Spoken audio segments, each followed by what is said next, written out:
ìjà àti ẹjọ́ ńlá ó ti bẹ̀rẹ̀ láàrin gómìnà ìpínlẹ̀ Èkìtì àná ọ̀mọ̀wé Káyọ̀dé John Fáyẹmí àti gbajúmọ̀ ajàfẹ́tọ̀ọ́ ọmọnìyàn ní kọ́mírèdì Ọmọyẹlé Sowore.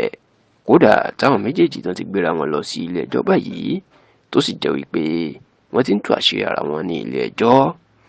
Tẹlifíṣàn Yorùbá tó gbọ́ pé ìròyìn kan tí iléeṣẹ́ ìwé ìròyìn orí ẹ̀rọ ayélujára tí Sowore tó jẹ́ olùdarí àti olùdásílẹ̀ ìyún Sahara Reporters tí wọ́n kọ nípa Fáyẹmí kan ló bí nínú tó sì rí ìròyìn náà gẹ́gẹ́ bí ìbanilórúkọ jẹ́.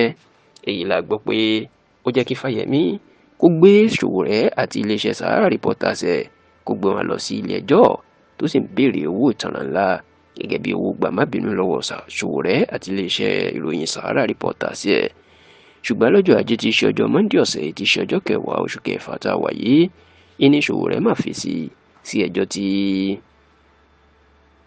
Káyọ̀dé Fáyẹmí tó pè ní ilé ẹjọ́ gíga ìyún Federal High Court tó wà ní ìlú Àbújá.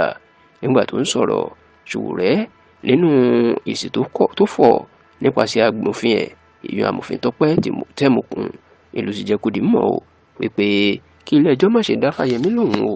Ó ní nítorí pé yàtọ̀ sí bó ṣe ń sọ wípé ẹni òun ṣe oníjìbìtì àti pé olótìtọ́ àti olódodo lèèyàn lòun, onírọ́ ló pa fún ilé ẹjọ́. Ó ní bàbá ńlá olè àti oníjìbìtì ní Fáyẹmí. Ó ní nígbà tó wà ní ìpínlẹ̀ Èkìtì oríṣiríṣi àwọn jìbìtì àti arúmọjẹ ìlú ṣe ní ìgbà náà. Ó ní díẹ̀ lára àwọn ọ̀rọ̀ jìbìtì tó ṣe náà. Ó ní pápákọ̀ òfurufú ìlú Adó Èkìtì tó fẹ́ dá sílẹ̀ tó rùn òbítíbitì owó lé lórí ṣùgbọ́n tí kò sẹ́ni tó rí ibi tí owó náà wọlé sí. Ó ní yàtọ̀ sí eléyìí àìmọye àwọn ẹ̀sùn tó mú àpẹẹrẹ wá nínú àkọsílẹ̀ tó kọ sí ilé ẹjọ́ ìpín Fáyẹmí fi lu jìbìtì tó sì lójú mọ̀ pé Fáyẹmí ò ń ṣẹni tán lè gbà gbọ́ gẹ́gẹ́ bí àwọn ẹ̀rí tó ń ti mú wá nítorí pé kì í ṣe olódodo èèyàn.